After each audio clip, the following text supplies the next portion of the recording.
Assalamualaikum warahmatullahi wabarakatuh.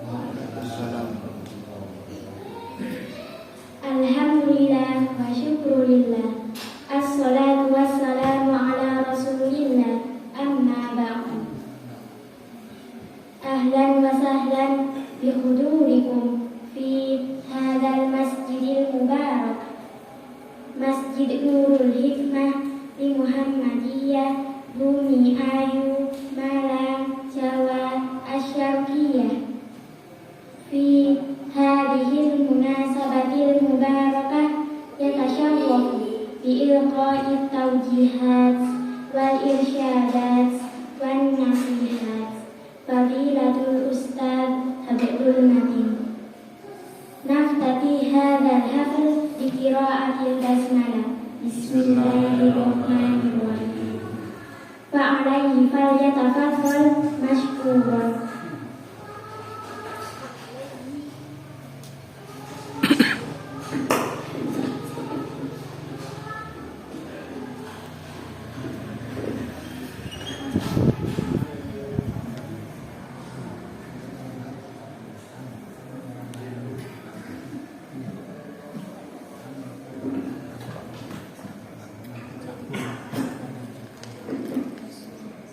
Bismillahirrahmanirrahim. Assalamualaikum warahmatullahi wabarakatuh. Alhamdulillahilladzi an'amana bi nikmatil iman wal islam. Asyhadu an la ilaha illallah wahdahu la syarika lahu wa asyhadu anna Muhammadan abduhu wa rasuluh. Allahumma shalli wa sallim wa barik ala nabiyyina Muhammadin wa ala alihi wa sahbihi ajma'in. Rabbi shrah li sadri wa yassir li amri wahlul 'uqdatam min lisani yafqahu qawli. Amma ba'du. Ibu bapak dan sekalian, sidang sholat isya dan sholat tarawih yang insyaallah dimuliakan oleh Allah Subhanahu wa taala. Bersyukur pada Allah karena betapa kenikmatan telah Allah curahkan kepada kita. Kenikmatan berupa kesehatan, kesempatan, kenikmatan Islam dan iman. Oleh karena itu hadirin sekalian, dari berbagai kenikmatan yang telah Allah berikan kepada kita, jangan lupa untuk pandai-pandai dan bersyukur kepadanya. Wa may yashkur fa innama yashkuru nafsi. Dan jangan bersyukur padaku, itu sebenarnya bersyukur pada dirinya. Baik ibu bapak, kultum kali ini hanya berdurasi 15 menit saja. Terlalu lama nanti saya diusir. Betapa saya masuk dari gang sana tadi, sebuah pemandangan yang mungkin tidak saya duga dibandingkan 10 tahun yang lalu, 5 tahun yang lalu. Luar biasa, daerah saya kalah di Kampung Sampai dan Purwokerto. Makanya tanah di sini mahal katanya Pak Ustadz Omri, di atas 3 juta. Luar biasa.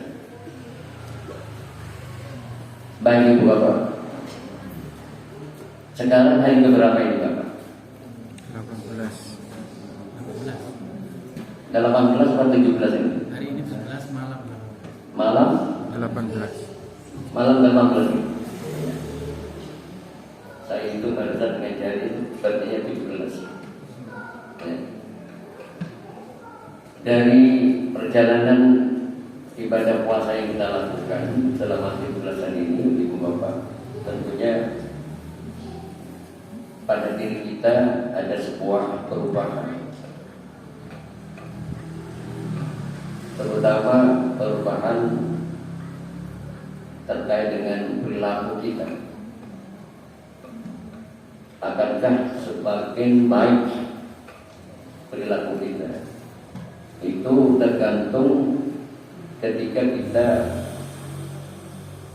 melakukan ibadah sama yang 17 hari. Ramadan yang ditunggu oleh umat Islam sedunia tidak hanya banyak di dalamnya, ada di dalamnya peristiwa-peristiwa penting yang mungkin kita sudah hafal.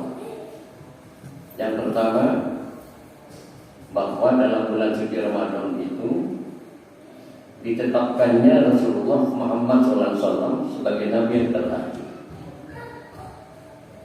Kemudian yang kedua, bahwa di dalam bulan suci Ramadan itu diturunkannya Al-Quranul Karim sebagai apa? Sebagai petunjuk bagi manusia atau petunjuk untuk manusia. Namun lebih dari itu, ibu bapak hadirin sekalian, bahwa dalam bulan suci Ramadan itu Allah Subhanahu wa taala telah menghormat, sekali lagi telah menghormat program-program andalan yang harus kita lakukan selama bulan suci Ramadan ini. Tidak bisa ditawar-tawar. Apa program-program yang harus kita lakukan di dalam bulan suci Ramadan ini? Ada 8 sekalian yang harus kita ikuti, dan kita harus sabar melakukan semuanya. Kalau kita menginginkan sebuah predikat yang sangat mulia di sisi Allah, yaitu predikat apa? La'allakum tattaqun. Dan esensi Ramadan itu adalah agar kita mencapai predikat yang sangat mulia di sisi Allah, itu predikat takwa. Apa program-program yang sudah diformat oleh Allah itu? Antara lain, hadirin sekalian, ibadah siap. Yang pertama, asyik. Jangan ragu lagi masalah dalil atau nasnya yang ada, yang ditujukan kepada manusia. Kita sudah hafal semuanya Al-Baqarah 183, bahkan tutusannya itu masih kelas MI sudah hafal. Apalagi kita yang sudah bertahun-tahun menggeluti ini. Ya ayyuhalladzina amanu kutiba alaikumus syiyam kama kutiba alal ladzina min qablikum la'allakum tattaqun. Dalil benar itu jelas. Jangan ditanyakan lagi mana dalilnya puasa Ramadan itu. Ya itu. Kemudian yang kedua,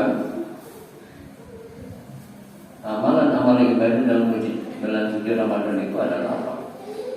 Qiyamul Ramadan, sholat tarawih yang saat ini sedang akan kita lakukan. Sholat tarawih, dalilnya sudah jelas. Man qama Ramadhana imanan wa ihtisaban ghufira lahu ma taqaddama min dhanbihi. Siapa yang mendirikan sholat malam atau sholat tarawih dengan iman dan penuh mengharapkan keridhaan Allah, maka dosa-dosanya akan diampuni, dosa-dosanya terdampak. Ini jelas sekali. Masalah dalilnya sudah jelas dari Allah maupun dari Rasul Muhammad Sallallahu Alaihi Wasallam. Kemudian langsung dari ke-8. Ini banyak kita salah menafsirkan. Ya. Yang ke-8 itu zakatul fitrah. Yang ketiga 4, 5, 6, 7 sudah saya bahas. Ya. Ini zakatul fitrah. Zakatul fitrah itu yang ke-8 sebagai penutup dari kegiatan ya ibadah pada bulan suci Ramadan. Di atasnya itu kita melakukan apa? Iktikaf rohani. Ya, yang ke-7. Zakat fitrah ini Bapak, ini wajib hukum. Terus sekarang saya tanya, zakat fitrah itu ya dibayarkan oleh kita ya per jiwanya orang beli 3 kilogram. 3 kilogramnya setara dengan 50.000. Zakat fitrah itu mengikuti fisik orang itu sendiri. Umpama begitu. Ini kebetulan istri saya kalau datang ke rumah, saya sampaikan, Anda kalau pergi umroh kemudian lama di sana sampai malam hari aja, ya. Zakat fitrahnya itu harus dibayar di kota sekitar. Tidak boleh pulang, Mas, saya titip zakat fitrah saya. Karena suami punya tanggung jawab, tidak bisa. Tetap harus dibayarkan di kota sekitar. Itu masalah penting. Ya. Tidak bisa ditawar-tawar lagi. Kalau zakat mal mungkin di mana saja bisa. Ya. Kemudian yang tidak kalah pentingnya juga begini. Umpama di sini ada panitia zakat semuanya, baik zakat mal, zakat fitrah dan zakat yang lain. Ya. Panitia tidak boleh menerima zakat fitrah itu berupa uang, tidak boleh. Jadi zakat fitrah itu sesuai dengan bahan pokok yang ada di negara tercinta Indonesia. Kemarin ketika salah satu ustaz di Masjid ini menyampaikan terjadi gempa tsunami, tapi dia mengeluarkan dalil bahwa zakat fitrah itu tidak bisa diganti dengan khums, tidak bisa. Ya. Yang kedua, panitia tidak boleh menyiapkan bahan pokok berupa beras itu di sekitar masjid itu. Seringkali di Masjid ini kebetulan saya sekarang masih cawe-cawe. Sudah saya sampaikan kemarin kepada panitia. Panitia tidak boleh menyiapkan beras ketika ada jamaah yang ingin menyalurkan zakat fitrah. Umpama ketika diterima uangnya, kemudian saya tanyakan begini, ini seharusnya beras Bu. Ya, itu ada jual beras di sekitar panitia, tidak boleh Bapak. Dilarang beras. Jadi menjual beras di sekitar masjid tidak boleh. Kemarin ketika saya di Masjid Al-Hijrah itu, Ustadz bukan Al-Hijrah di Masjid Nurul Hikmah, Lisan Nurul. Ustadz menerima uang, kemudian bagaimana solusi terdasar itu? Solusinya adalah disampaikan atau dikembalikan nanti kepada yang menyerahkan zakat fitrah itu. Katakanlah kalau bapak atau ibu itu mau menyerahkan kepada saya, kepada panitia untuk memberikan beras, itu sah-sah saja. Tetapi sepanjang itu tidak diberitahu, maka itu tetap dilarang, tidak boleh. Kadung menyerahkan uang, tapi alamatnya kelihatan dan ketahuan, disampaikan, diberitahu pada yang bersangkutan supaya minta izin uang ini saya berikan beras, seperti itu. Kemudian yang tidak kalah pentingnya begini, saya pernah menjadi panitia zakat di Masjid ini. Kebetulan ada pasangan muda datang 2 orang, Pak, saya bayar zakat fitrah 2 jiwa. Saya terima. Kemudian saya tanyakan ibu bapak, yang samping Anda itu istri atau siapa? Yang ini istri saya. Tentunya istri yang saya. Kan banyak istri yang tidak saya. Kemudian saya tanyakan lagi nih,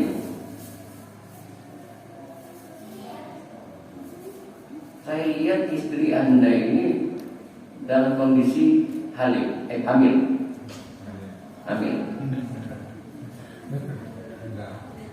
Saya tanya, usia kemahirannya istri Anda itu berapa bulan?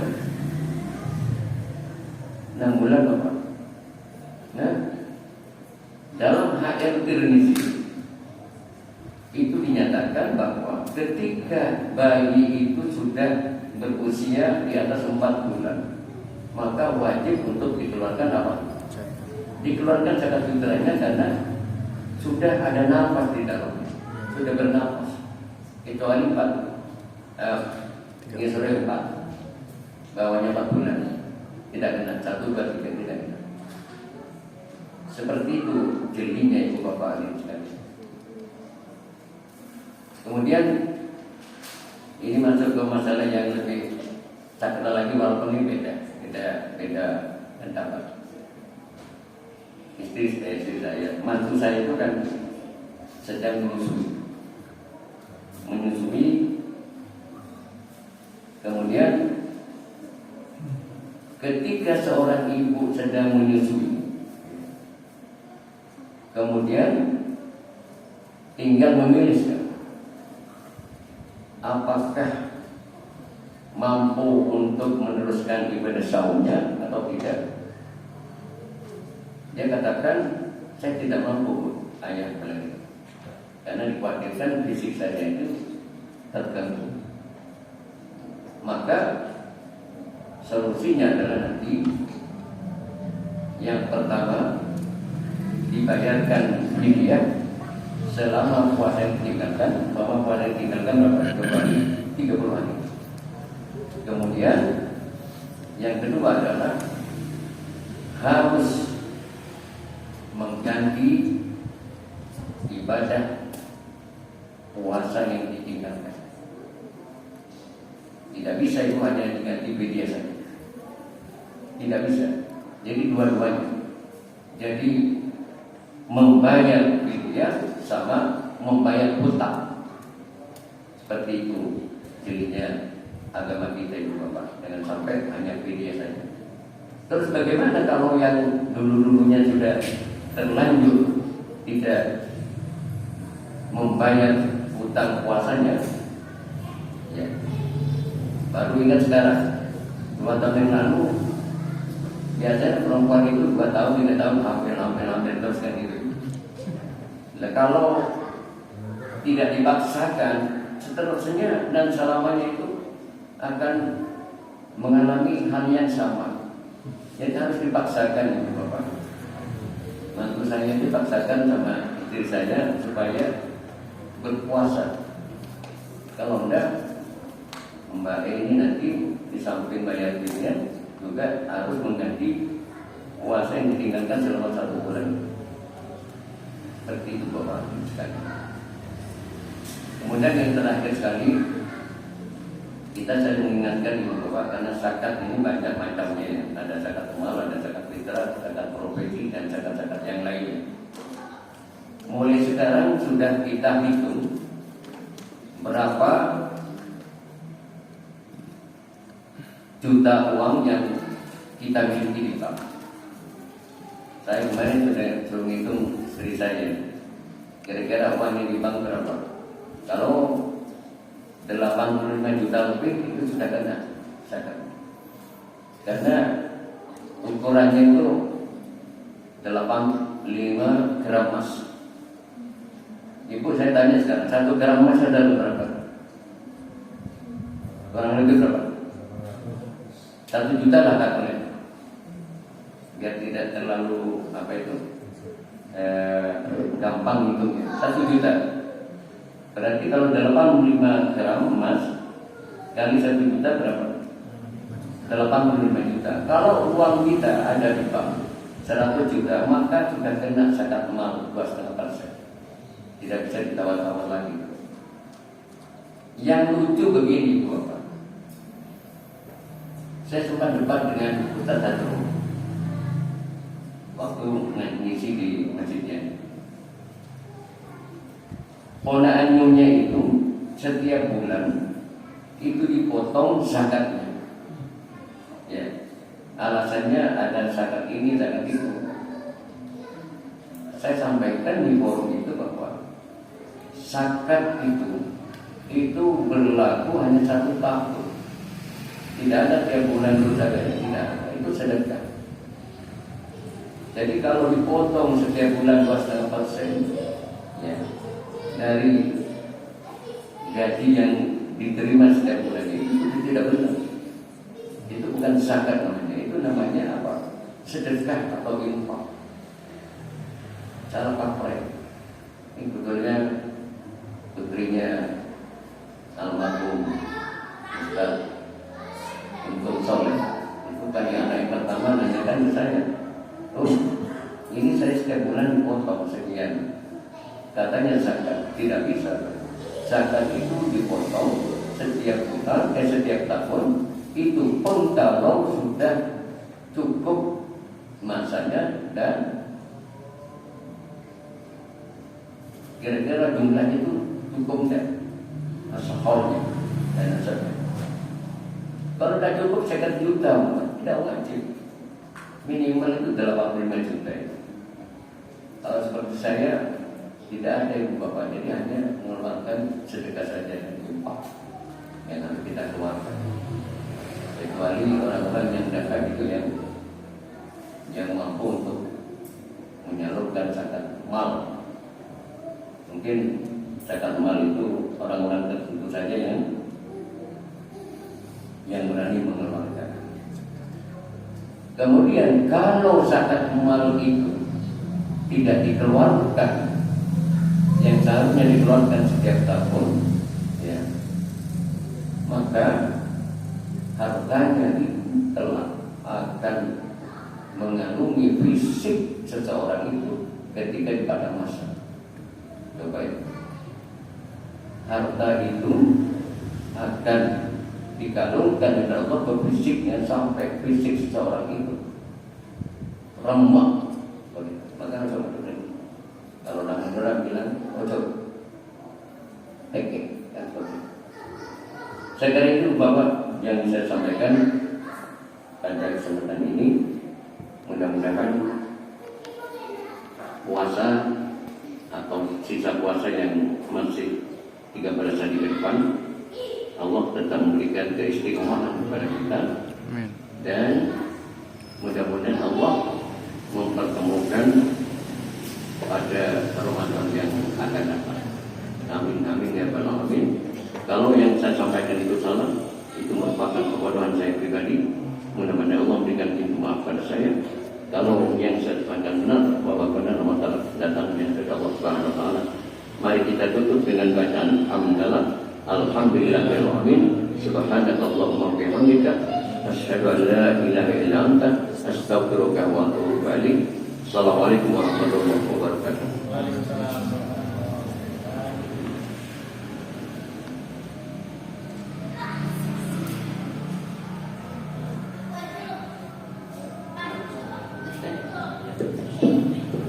Syukran ala nasihati. Nakhtatim hadzal hafl bi qira'atil hamdalah.